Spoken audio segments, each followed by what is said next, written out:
often hear people saying that they wish, they can't wait to live out in the country, the peace, the quiet. Maybe they're having neighbor problems and they think that it's going to be so much better out in the country. And it can be. But don't assume that moving out in the country is going to mean you're not going to have neighbor problems. I really haven't said much about my neighbor. Well, some neighbors I've said a lot because they're great. I have some full-time neighbors that are just wonderful. But then I have a few neighbors, well, one in particular, and thankfully this is an absentee neighbor, meaning they own the property, but they live somewhere else. And this individual mainly comes out to just hunt and do whatever.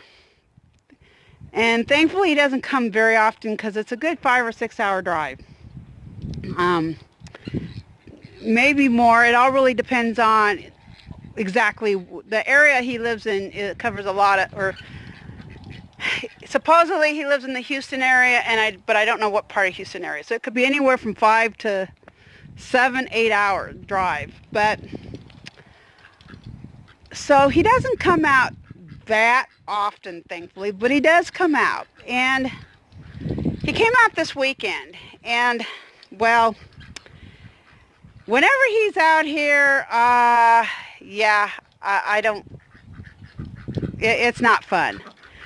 So let me tell you what happened this weekend so you get an idea that, yeah, not all neighbors out in the country are good.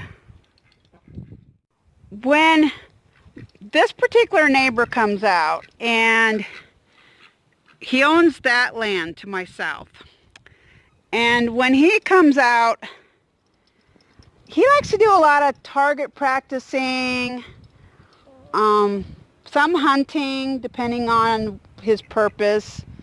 He almost always targets practice, but sometimes he just comes out to, get some work done. But I've had, almost every time he comes out, there's some kind of issue. And, well, first of all, let me say, I lived here when he bought the property. When he bought this property, he met me before he made a commitment to buy the property, and he knew what my plans were, and he ignored them. Completely, utterly ignored those plans. And so, that's his fault. That's his problem. But at first he didn't cause problems, but then the last few years he's been causing a lot of problems. And well, because of that, whenever he's around here, okay, that's my bedroom. That's my bedroom window. That's my bathroom window. My bed's about here. And I actually get the best reception, cell signal, you name it, when I'm in bed. So I lay in bed a lot just because the signal is the best. And so that's what I was doing. Prairie was a little freaked out because some of the gunfire. Not too bad, but she wasn't too thrilled. And so I was, laying on my bed. There had been some target practicing, some gunfire. I was watching videos, just trying to, I needed to do work. I had done a few things earlier, but I was just chilling out while trying to stay safe inside the house. Well, I heard some gunfire, and then I suddenly heard what could best be described as a small bomb. It was loud. Prairie was completely freaked out. It freaked me out. It was so loud. I instantly had high blood pressure. It was really, really, it was scary. Never, ever in my entire life heard anything that loud. Now, I have heard things that were farther away, so by the time they got to me, they weren't as loud. And I'm sure if I had been nearer the center, it would have been louder. But this was pretty loud. This was an explosion. This was a mini bomb. And so I quickly got up and, I have goats, a lot of goats that are due to kid anytime.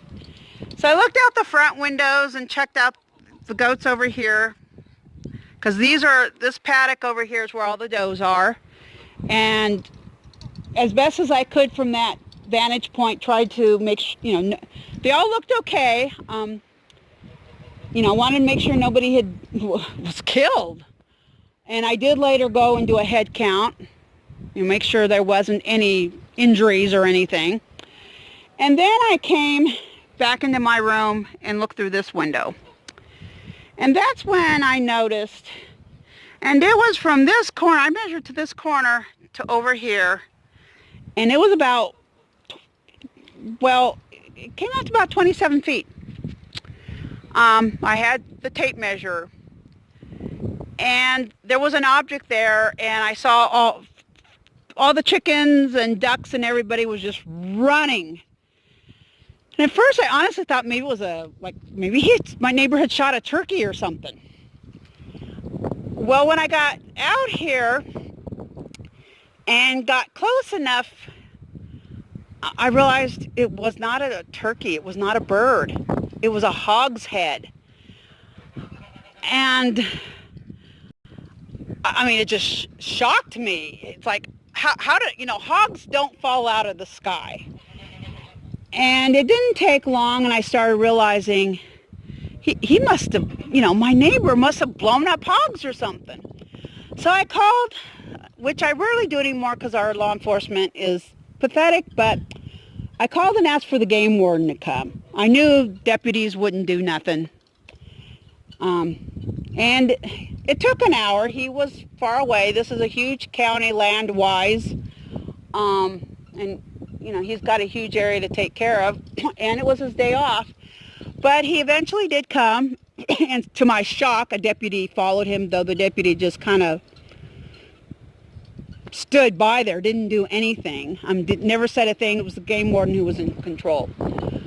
So the game warden did eventually come by, but between the time I called requesting the game warden and the game warden came, I went out to where the does were to check on them, and they were okay, but I quickly realized Sarah, my Great Pyrenees, had dug out. She was so terrified she literally dug out, and it was only a few minutes past, and I got a text that the neighbor who's a half a mile away, a great neighbor, had my dog, and I'm thinking she went there for comfort. The dogs go there often, but based on the time span, she dug out from way over there, and she headed there and down the road right to their house. And I think she was just looking for human comfort because of the explosion. And this was an explosion. So I'm still waiting for the game warden, but I knew it was going to be an hour. So I went, jumped in my truck, went and got her, brought her back. And when we were walking down this pathway right here, she started pulling me over here. And that's when I discovered in this area, I can't remember if it might have been on this wire or it was right over here, but it was right in this area. There's a big chunk of hog meat.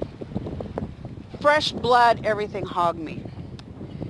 And after getting her, by the time I got her tethered up, because I knew if I did not tether her up, she would escape again, especially if my neighbor fired any gunshots or anything, which the probability of him doing was astronomically high.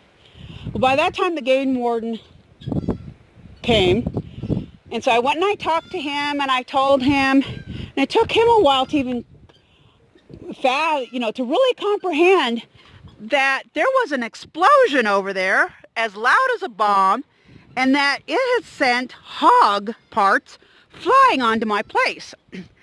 But, first he thought the dogs, and it's like, no, that was impossible. The dogs did not go over there and bring back meat. It flew over these trees. It flew over, the paddocks, garden, I mean, I'm not sure where over there he blew it up, but from where, we're talking 1, 2, maybe 3,000 feet, 4,000. I don't know how far it went, but it flew over. I mean, look how far we are from the house. And it, went over. I have no idea how high this tree is. It might have flown over these oak trees. I'm not sure the direction it came. But there was meat over there. Meat there and meat way over there. And, well, after talking to the game warden for a while, he said, because my neighbor was still here, so he went over to talk to him. And so I started looking around. Now, these chunks were small, but there was a chunk of hog meat right about here, and another one right around there on the other side of, between these two fences, near those chickens over there. Where there's no grass, between the dead grass and the green grass area, where it's just dirt, there was more. And so the game warden did take that meat away, but I just found some skin that, I don't know how it was in front of the house. Prairie was chewing on it. Clearly hog skin with the fur still on it. No idea where it came from. I don't know if it flew over there and I just didn't notice it, or I've seen the birds more than normal over on the other side of the property. Some of the birds over there. But yeah, that's what happened. I mean, literally, according to my neighbor, the hogs were dead. And yeah, the hog's head, parts of it did look kind of old. Parts looked very fresh, but other parts looked old. So they probably had been killed. And the question is, he hasn't been out here for over a month. Did they get caught in his trap and he let him die in the trap? And then decide to blow him up? I don't know. But as far as I'm aware, I first heard him on Saturday, and this happened Sunday evening. So I doubt they would have looked that old, that one little section, that fast. Maybe they would, but it's kind of cold. It was actually warmer this weekend than it is today. And it's been all week. But the gist of what I got from, now all this information is coming from the game warden. My neighbor has not apologized to me, has not spoken to me, and I never expected him to. But apparently he had used tannerite to blow these hogs up. And there were more than one hog. Apparently, he claims it was his first time using it. He did not know how much to use, and he did not think it would go that far. I guess the idea of doing some research never occurred to him to make sure what he was doing was safe. I mean, we're talking explosives here. He said the hogs were old, and the game warden said he couldn't do anything. He couldn't find him, nothing. So apparently in the state of Texas, you can blow up anything you want, animals, whatever. It can rain down on your neighbor's property, endangering the lives of animals. I mean, if I had been out, it fell right around here. I walk this area every single day, multiple times a day. I could have been hit in the head by a flying hog. I could have been killed. Injured, who knows. If I had been outside, I could be severely, in the hospital or in the morgue right now. And yet, he didn't even get a fine. Nothing happened to him. The game warden said he did say he was sorry. Yeah, the game warden was right there. But I can tell you from history that I've caught this guy lying a number of times. So I just, I got to take what the game warden says. But that's what happened. Basically, Sunday evening, I'd say around 4 or so. I don't remember the exact time. My neighbor lit some tannerite. It blew up like a bomb, propelling hog parts all over the countryside. I mean, it's far. It flew really, really far. And once again, nothing's happening to him. No fines, no nothing. I have so many stories, but I won't bore you guys with all of them. But that was just so crazy, so unbelievable. I was just a nervous wreck the rest of the day. I mean, you know when you can feel your chest hurting? Yeah, you know, from your heart just hurting because you're so stressed out. That's the way I was the entire day. So that's what my Sunday was like. I just wanted to share that with you. If you're going to buy tannerite, and apparently you can get this at, you know, feed stores, wherever. The game warden said Walmart, but since Walmart has now banned bullets, ammo, I would think they might not be carrying this either, because it actually can be used to make target ammo for target practice. But I mean, it's really, it sounds to me like it's not restricted at all. So if for whatever reason you decide to buy tannerite and use it, do your research. Make sure you're not putting other people and animals in harm. And don't use it for stupid things like blowing up feral hogs, dead or alive. That's just stupid.